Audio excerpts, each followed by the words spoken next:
Hi, and welcome to the Supermoms Naptime Biz Show. Today, we are talking all about burnout. I have a special interview today in this episode with Charlie Birch. She specializes in burnout prevention for entrepreneurs, and I think that this topic is so valuable to mom entrepreneurs specifically, and she gives you some really juicy nuggets at the end. So make sure you stay all the way until the end, and join us for this amazing interview. If you don't know me already, my name is Mariana. I am a biz coach and I help moms beat the tech overwhelm, create marketing strategy, and attract their first paying clients. So let's get right to it.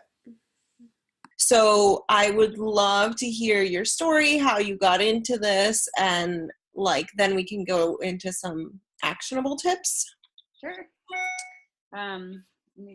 So part of this is have a house full of people and I wanted to find a quiet spot. So I'm in my bedroom, which I know a lot of y'all have expressed, frustrations around feeling professional and with the baby crying in the background or, sitting wherever you're sitting that's not a, traditional office space. So it happens to the best of us. So I can just let that right off the bat.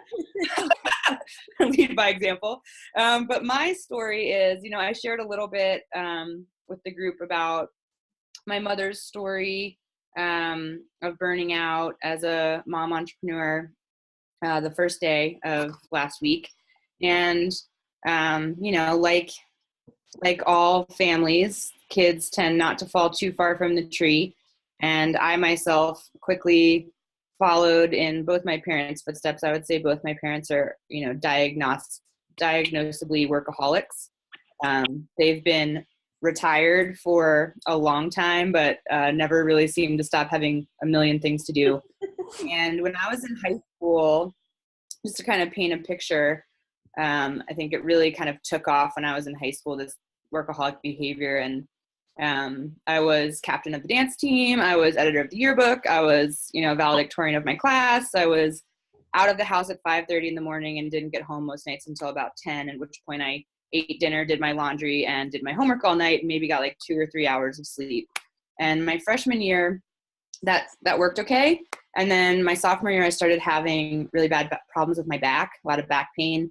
And I was a dancer. I did my undergrad in dance and choreography, and actually just got invited yesterday to participate in a new performance piece for Boulder Fringe, which is so exciting because I've been out of the studio now for like 2 years, and it was really starting to feel like it was one of those things. I said, okay, I just, maybe I have to let this go. Maybe that part of my life is over, but my soul has just been like slowly dying, not having movement and a creative practice in my life. So I was like on top of the moon yesterday. My boyfriend's like, what? I was like, I'm going to be in a dance piece again. So excited.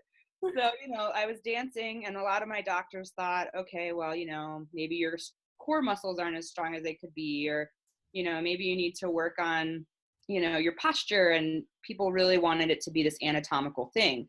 And so I got kind of sucked down the rabbit hole of looking at my pain and suffering and my symptoms from this purely anatomical perspective, which I'm sure a lot of you enlightened mompreneurs know that everything is holistic. And there's no such thing as an isolated symptom. And so I spent, 4 or 5 years popping pills and doing the physical therapy exercises and not really seeing any results, not really getting any better. And by the time I graduated college, my back pain was, it was intermittent. It never really seemed to flare up when I really needed my body. Like if I had a performance, my body was fine. But if I was like on vacation from school and I was home for, 4 weeks crashing over Christmas, I was crashing. I was like, the second I walked into my parents' house, I was like laid up on the bed.